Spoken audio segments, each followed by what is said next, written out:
Vivo এবার market কাঁপাতে launch করে দিল তাদের অস্থির একটি ফোন ভিভো S19 প্রো। এই ফোনটিতে দেওয়া হয়েছে সব অবিশ্বাস্য ফিচার।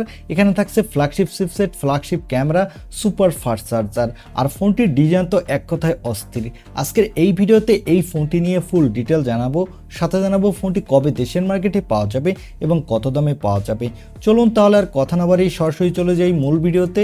তবে মূল ভিডিওতে যাবার আগে আপনাকে বলবো ভিডিওতে একটি লাইক দিয়ে চ্যানেলটি সাবস্ক্রাইব করে আমাদের সাথে থাকুন। প্রথমে এই ফোনটির আনবক্সিং দিয়ে ভিডিওটি শুরু করা যাক। এই ফোনটির বক্সটি দেখতে পাচ্ছেন হোয়াইট কালারের বক্সটি খুললেই প্রথমে পাবেন কাঙ্ক্ষিত ফোনটি, তারপরে পাবেন ইউএসবি টাইপ সি কেবল আর চার্জার, তারপরে পাবেন একটি ব্যাক কভার, ইউজার গাইড আর সিম ইজেক্টর পিন। এই হলো ফোনের বক্স কন্টেন্ট।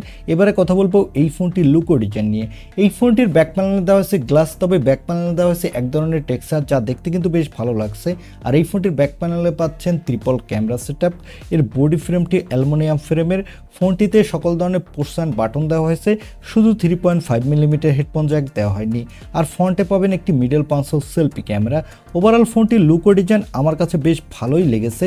আর ফোনটির থিকনেস হলো 7.58 মিলিমিটার, ওয়েট হলো 192 গ্রাম। আর এখানে দেওয়া হয়েছে IP69 এর রেটিং, যার ফলে এই ফোনটি ডাস্ট, ওয়াটার এবং হিট রেজিস্ট্যান্ট। ওভারঅল ফোনটির লুক ও ডিজাইন এক কথায় অস্থির। এবারে কথা বলবো এই ফোনটির ডিসপ্লে কোয়ালিটি নিয়ে। ফোনটির ডিসপ্লেটি সাইজ হলো 6.78 ইঞ্চি মাপের একটি 1.5K ওএলইডি ডিসপ্লে। সাথে থাকছে 120 হার্টজের রিফ্রেশ রেট এবং এই ডিসপ্লেতে দেওয়া হয়েছে 2160 হার্টজের PWM টেকনোলজি। আর এখানে থাকছে 4500 নিটসের পিক ব্রাইটনেস, যার ফলে ডিরেক্ট সানলাইটে এই ডিসপ্লেতে আপনি কোনো প্রকার ব্রাইটনেসের ঘাটতি পাবেন না। আর এখানে 120 হার্টজের রিফ্রেশ রেট থাকার ফলে যারা গেমার আছেন তারা গেমিংয়ের সময় বাটার স্মুথ পারফরমেন্স পাবেন। ওভারঅল ফোনটির ডিসপ্লে কোয়ালিটি কিন্তু একবারে ফ্ল্যাগশিপ ডিসপ্লেই বলা যায়। এবারে আসি এই ফোনটির ক্যামেরাতে। আগেই বলেছি এই ফোনটির ব্যাক সাইডে দেওয়া হচ্ছে ট্রিপল ক্যামেরা সেটআপ, যার প্রাইমারি লেন্সটি হলো 50 মেগাপিক্সেলের।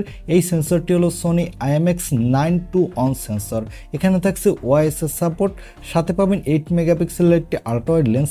এই সেন্সরটি হলো OB08D10 সেন্সর, সাথে পাচ্ছেন 50 মেগাপিক্সেলের সোনি IMX816 সেন্সর। এখানে 2x পর্যন্ত অপটিক্যাল জুম করতে পারবেন, সাথে 50x পর্যন্ত ডিজিটাল জুম করতে পারবেন। চলুন এবার এই ফোনটির ব্যাক ক্যামেরার কিছু ফটো স্যাম্পল দেখে আসি, তাহলে আপনারা বুঝতে পারবেন এই ফোনটির ব্যাক ক্যামেরা কোয়ালিটি কেমন।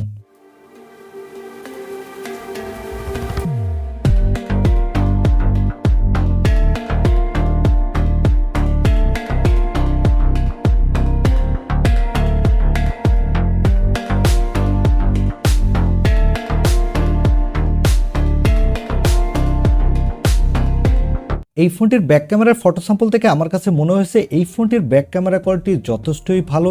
এখানে দুর্দান্ত মানের ফটোগ্রাফিও করা যাচ্ছিল, সাথে দুর্দান্ত আপনি ভিডিওগ্রাফিও করতে পারবেন। আর এখানে সেলফির জন্য পাবেন 50 মেগাপিক্সেলের সেলফি ক্যামেরা। এই সেন্সরটি হলো সনির সেন্সর।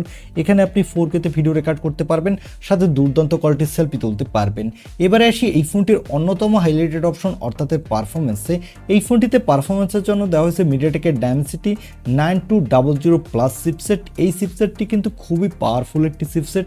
এখানে আপনি দুর্দান্ত মাল্টিটাস্কিং করতে পারবেন, সাথে পাবজি, ফ্রি ফায়ারের মতো গেমগুলো আপনি স্মুথলি খেলতে পারবেন কোনো প্রকার ল্যাগ বা ফ্রেম ড্রপ ইস্যু ছাড়া। আর এই ফোনটিতে আউট অফ দ্য বক্স থাকছে Android 14, এর ব্যাকএন্ডে থাকছে Origin-OS 4। এখানে সিকিউরিটির জন্য থাকছে আন্ডার ডিসপ্লে অপটিক্যাল সেন্সর। এই সেন্সরটি কিন্তু খুবই ফাস্ট। আর এখানে দেওয়া হচ্ছে LPDDR5X র্যাম, সাথে থাকছে UFS 3.1 স্টোরেজ। তবে এখানে যদি UFS 4.0 স্টোরেজ থাকতো তাহলে ফোনটির রোম স্পিড কিন্তু খুবই ফাস্ট হতো। আর এই ফোনটিতে থাকছে Wi-Fi 7, NFC সাপোর্ট, আয়ার ব্লাস্টার, ব্লুটুথ 5.3 সাপোর্ট। আর ফোনটির ব্যাক ক্যামেরা দেওয়া আছে studio grade soft ring light, যার ফলে ফোনটি দিয়ে আপনি যখন নাইটে ফটোগ্রাফি করবেন তখন দুর্দান্ত মানের ফটোগ্রাফি করতে পারবেন, কোনো প্রকার আলো নিয়ে স্বল্পতায় আপনাকে ভুগতে হবে না। আর এই ফোনটি মার্কেটে আপনি 3টি কালার ভেরিয়েন্টে পাবেন এবং 4টি র্যাম রম ভেরিয়েন্টে পাবেন। এবারে এসে এই ফোনটির প্রাইজে। এই ফোনটি অলরেডি গতকালকেই চায়নার মার্কেটে লঞ্চ করে দিয়েছে।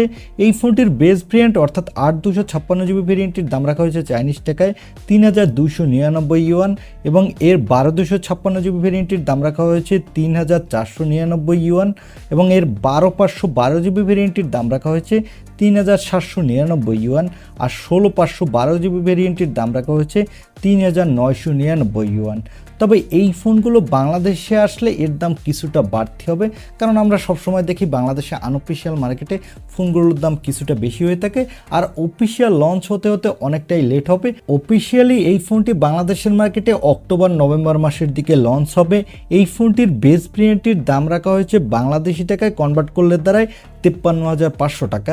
তবে বাংলাদেশে আসলে এই ফোনটির দাম আনঅফিসিয়াল মার্কেটে 60,000 টাকার মতো হয়ে যাবে। এখন এই দামে এই ফোনটি আপনার কাছে কেমন লেগেছে বা এই দামে এই ফোনটি আপনি কিনতে চান কিনা তা কমেন্টে জানাতে পারেন। আর ভিডিওটি ভালো লাগলে অবশ্যই একটি লাইক দিয়ে চ্যানেলটি সাবস্ক্রাইব করে আমাদের সাথে থাকুন। দেখা হবে নেক্সট ভিডিওতে। আজকের মতো আল্লাহ হাফেজ।